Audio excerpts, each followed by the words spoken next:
Well, going for our preliminary conclusions and waiting for your comments, of course, we can argue that any attempt to analyze the national situation of any country that don't see the international context is doomed from the start. Capitalism dominates the world market and social relations are structured with a world system of states. The international situation is always the result of a process of struggles between classes, but, in our opinion, also of struggles between states, as we can see in our presentation. And the struggle between states has taken different forms in the past 150 years. After the period of capitalism expansion under English leadership, an era of greater decay and consequently of a greater dispute between the empires of leaderships in the international system began and culminated in the consolidation of American policies in 1945. And the world naval industry is an example of this dispute, in our opinion, since the end of the Second World War, while the policy of the counter-revolution has become more internationalist. The most influential directions in the socialist movement have turned back to nationalism.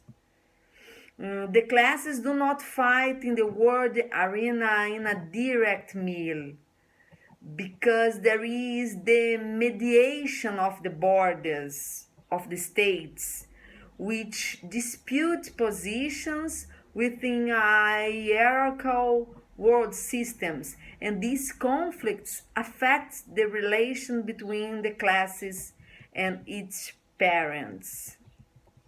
The nationalist perspective and orientations influenced the international union's actions that avoid direct confrontations with the acting shipyards in each country, demand state subsidies in an alliance between workers and owners, sometimes against the states or asking for state support against the international an international shipyard, for example. In spite of many unions are connected with global unions, as we see, they rarely develop an international struggle with a global alliance against the exploitation or any other subject. But a different experience can be observed on shipbreaking activity.